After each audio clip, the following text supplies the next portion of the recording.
আজকে আমরা সবাই মিলে চললাম আমার দিদি বাড়ি। তো সকাল সকালেই দেখো কারা এসছে আমাদের বাড়ি। তো ভাবলাম চলো যাই দিদিকেও একটু সারপ্রাইজ দিয়ে আসি। আর এই দেখো আমার সুন্দরী হাঁটছে, কি সুন্দর কোমর দুলিয়ে দুলিয়ে। আসলে ওদেরকে অনেক কবার বলেছি যে আয় আয় আয়। অনেক দিন থেকেই বলছে, ওদের আসার কথা ছিল, আসেনি। বলছে না যাবো না, পুকির স্কুল আছে, প্রাইভেট আছে, পড়া কামাই হয়ে যাবে, সামনে পরীক্ষা।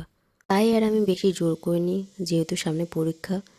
তো তার পরের দিন আমি সকালবেলা ঘুম থেকে উঠে হাত মুখ ধুয়ে আমার ড্রয়িংগুলো নিয়ে বসে, আমার কিছু জিনিস ছিল ওগুলো রং করার ছিল, তো সেগুলো নিয়ে বসি।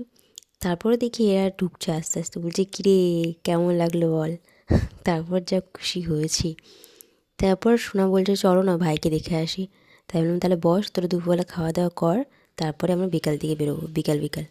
তারপরে দুপুরে খাওয়া দাওয়া করার পর আমরা 3টের দিকে বেরিয়ে পড়ি। গিয়ে দেখি দিদিরাও আসছে, আমরাও যাচ্ছি, মানে ও যাচ্ছিল কারো বাড়ি হবে হয়তো। আর ও যে কী খুশি হয়েছে, ও বলছে কী রে তোকে কতবার বললাম আয় আয়, আসলি না। তাহলে ও দিদি বলছে তোকে সারপ্রাইজ দেওয়া ছিল, এর জন্য তোকে বলিনি। তারপর দিদি বাড়িতে গেলাম, সবার সাথে দেখা করলাম।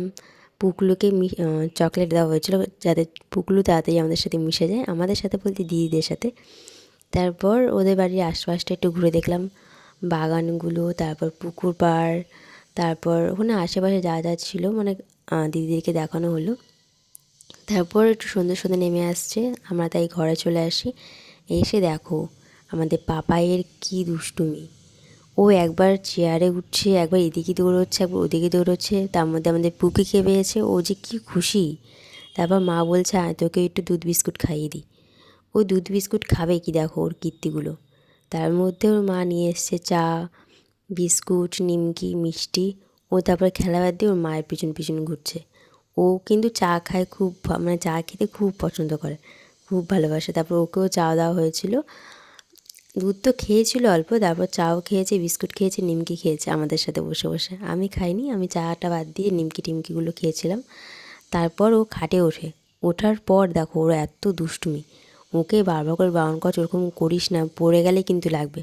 কে শোনে কার কথা। তারপর দেখে যে ও পুকি ওর মায়ের কোলে উঠতে। তারপর তাড়াতাড়ি গিয়ে ওর মায়ের কোলে বসে। আমি ভেবেছি কান্না টানা করবে হয়তো, পুকিকে মারবে, কিন্তু না, ও পুকিকে খুব ভালোবাসে। তারপর দুজন মিলে বসলো ওর মায়ের কোলে। তারপর ওকে বলা হলো যে হাত কোনটা পা কোনটা, ও কিন্তু সব পুরোপুরি দেখিয়ে দিচ্ছে।